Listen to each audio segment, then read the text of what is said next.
Hello guys, welcome back to our YouTube channel easy learning hacks. So आज का हमारा topic है the scourge of manual scavenging. Let's begin.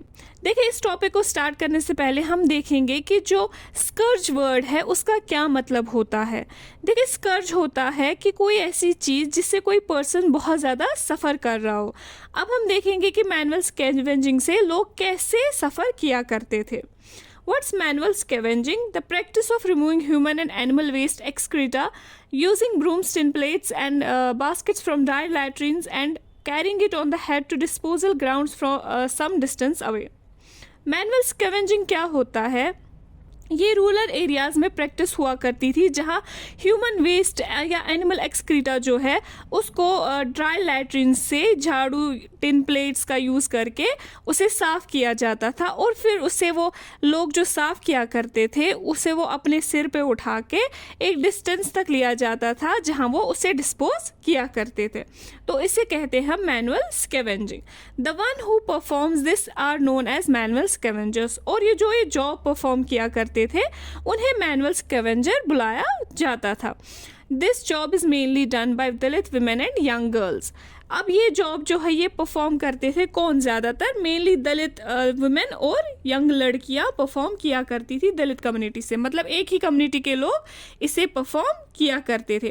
According to Safai Karmachari Andolan, there are 1 lakh persons from Dalit communities who continue to be employed in this job in this country and who work in 26 private and community dry latrines managed by municipalities. मतलब जो Andhra Pradesh based एक सफाई कर्मचारी आंदोलन के हिसाब से ये एक ऐसी ऑर्गेनाइजेशन है जो मैनुअल स्कैवेंजर्स के लिए काम किया करती थी, ठीक है, उन्हें इस सब से निकालने का काम किया करती थी। तो उनके डेटा के बेस के हिसाब से आज भी 1 लाख लोग जो है दलित कम्युनिटी से इस जॉब में एम्प्लॉय किए गए हैं हमारी कंट्री में, ठीक है। और ये लोग 26 लाख प्राइवेट और कम्युनिटी ड्राई लैट्रिन्स को साफ करने का काम करते हैं और सब जो है गवर्नमेंट म्युनिसिपैलिटी मैनेज कर रहा है, यानी गवर्नमेंट इन सब से मैनुअल स्कैवेंजिंग जैसे इनह्यूमन काम कराते हैं। वो भी एक स्पेसिफिक कम्युनिटी से, यानी कि दलित कम्युनिटी से सबसे ज़्यादा लोग इसमें आते हैं। तो फिर इक्वालिटी तो जो हमारे राइट्स है, मतलब हमारा राइट है ना इक्वालिटी, राइट टू इक्वालिटी, तो क्या फिर इक्वालिटी बस पेपर्स तक ही रह गया? इक्वालिटी बस एक चीज़ थी बोलने की और गवर्नमेंट क्या इन इक्वालिटी को खुले में प्रमोट होने दे रही है? ये भी हम आगे देखेंगे। फिलहाल हम देखेंगे problems faced by manual scavenging. Manual scavengers को क्या प्रॉब्लम्स फेस करना पड़ रहा है इस सब चीज़ से, इस काम करने से? देखिए, एक्सपोज टू सब human conditions of work and face serious health hazards. यानी कि मैनुअल स्कैवेंजर्स को सब ह्यूमन कंडीशंस में काम कराया जाता है। जैसे एक ह्यूमन एक्सक्रीटा को मतलब एक ह्यूमन एक्सक्रीटा से भरा एक चैम्बर ट्रेंच को क्या होता है, अभी वो फुल हो गया, उन्हें उसमें क्या करना पड़ता है, उतरना पड़ रहा है और वो एक्सक्रीटा को निकालना पड़ रहा है और फिर उसे अपने सिर पे लेके उसे डिस्पोज करना पड़ता है। तो क्या ये सब करना इनह्यूमन नहीं है? क्या ये मतलब उनके साथ ज़्यादती नहीं है? और इतना ही नहीं, ये सब से उन्हें काफ़ी हेल्थ इश्यूज फेस करना पड़ रहा है।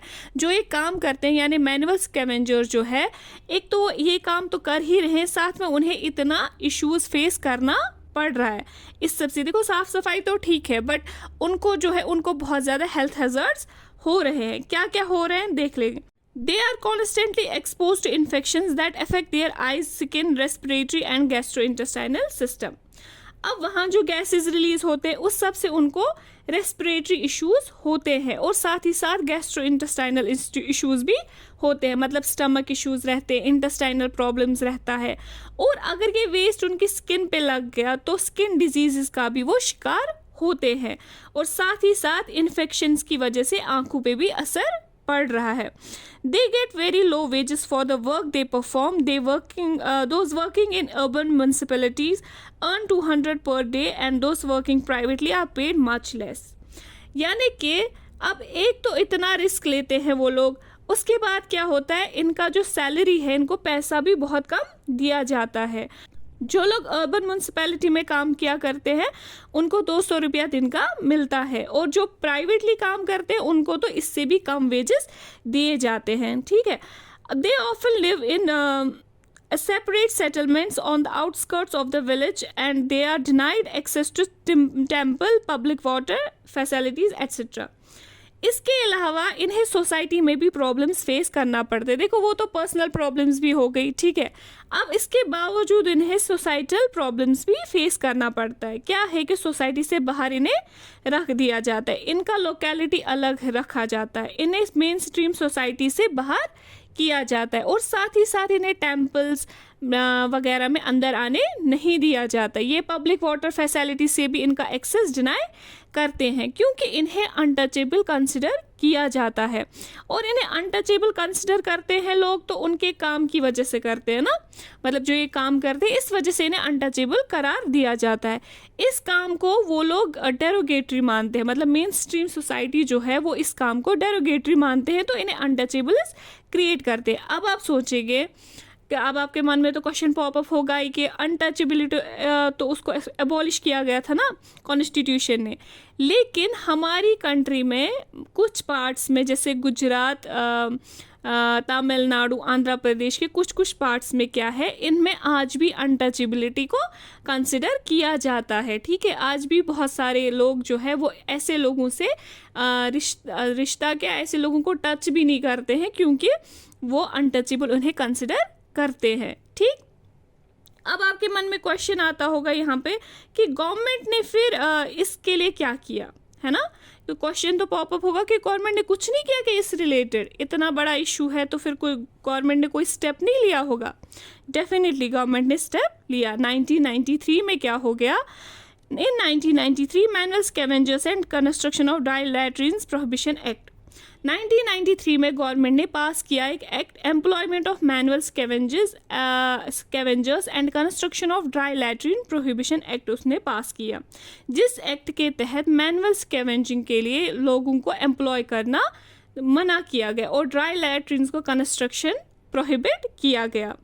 This law prohibits the employment of manual scavengers as well as the construction of dry latrines. जैसे मैंने आपको अभी बोला, मैनुअल स्कैवेंजर के लिए लोगों को एम्प्लॉय करना और ड्राई लैट्रिन्स का कंस्ट्रक्शन करना इस लॉ के तहत, जो इस एक्ट के तहत जो है उसको प्रोहिबिट कर दिया गया. ठीक है, इसके बाद क्या हुआ, डिड द सिचुएशन इम्प्रूव, क्या फिर सिचुएशन इम्प्रूव हो गई इस सब से?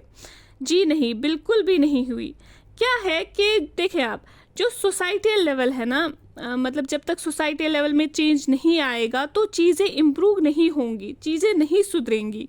लॉ तो था लेकिन लोगों का क्या था, लोग क्या कर रहे थे, वो चोरी छुपे इनको एम्प्लॉय किया करते थे, इन लोगों को मैनुअल स्कैवेंजिंग के लिए एम्प्लॉय किया करते थे. तो मतलब कि इस लॉ के आने से कोई भी ऐसा बड़ा चेंज, मेजर चेंज हमने नहीं देखा. ठीक है, इसके आने के बाद भी लोगों को एम्प्लॉय किया जाता, भले चोरी छुपे बट किया जाता था. ठीक, तो उसके बाद 2003 में, इन 2003 सफाई कर्मचारी आंदोलन and 13 other organisations and individuals filed a PIL in supreme court. तो 2003 में सफाई कर्मचारी आंदोलन और दूसरे 13 ऑर्गेनाइजेशंस और कुछ इंडिविजुअल्स के द्वारा फाइल किया गया PIL. PIL क्या होता है, पब्लिक इंटरेस्ट लिटिगेशन. PIL एक पिटिशन होता है जो कोई भी सिटीजन फाइल कर सकता है पब्लिक इंटरेस्ट का मैटर में. ठीक है, तो सेम इन्होंने भी ये PIL फाइल किया सुप्रीम कोर्ट में. तो उसके बाद क्या हो गया, complained that manual scavenging still existed and it continued in government undertakings like the railways.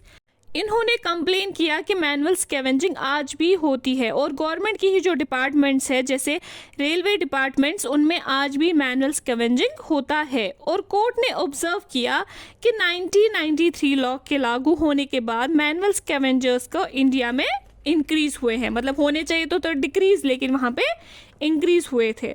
तो फिर फिर कोर्ट ने क्या किया इसके related, court directed every department, ministry of the union government and state governments to verify the fact within 6 months. If manual scavenging was found to exist, then the government department has to actively take up a time-bound program for their liberation and rehabilitation. The Prohibition of Employment as Manual Scavengers and their Rehabilitation Act came into force 6 December 2013. तो फिर court ने direct किया सभी departments को चाहे वो ministry of union government हो और जो बाकी जो स्टेट गवर्नमेंट्स थे उन सबको, ठीक है, एक तो सभी डिपार्टमेंट्स को इन्फॉर्म किया गया कि आप हमें क्या करेंगे, आप हमें वेरीफाई करके दो 6 महीने के अंदर अंदर कि क्या ये सब एग्जिस्ट अभी भी कर रहा है, और अगर ये एग्जिस्ट कर रहा है तो गवर्नमेंट को एक टाइम बाउंड प्रोग्राम यानी एक डेडलाइन दी गई कि कोर्ट की तरफ से कि इस प्रैक्टिस को ख़त्म करना होगा, और साथ ही साथ जो मैनुअल स्कैवेंजर्स है उनको इस ऑपरेशन से रिलीज़ करवा दो, और उनको सोसाइटी में इक्वल राइट्स मिलने चाहिए, यानी कि उन्हें रिहेबिलिटेट कराना ज़रूरी है। और प्रोहिबिशन जो ये है, prohibition of employment as manual scavengers and their rehabilitation act जो है वो फोर्स में आया 6 दिसंबर 2013 को। ये गवर्नमेंट इस लॉ के थ्रू इनको रिहेबिलिटेट करता है, इनको फंड्स अलॉट किए जाते हैं जो मैनुअल स्कैवेंजर्स थे, और गवर्नमेंट उनका अच्छे से ध्यान रखती है। ये था हमारा आज का टॉपिक। आई होप आपको ये समझ आ गया हो, और मिलते हैं हम नेक्स्ट वीडियो में।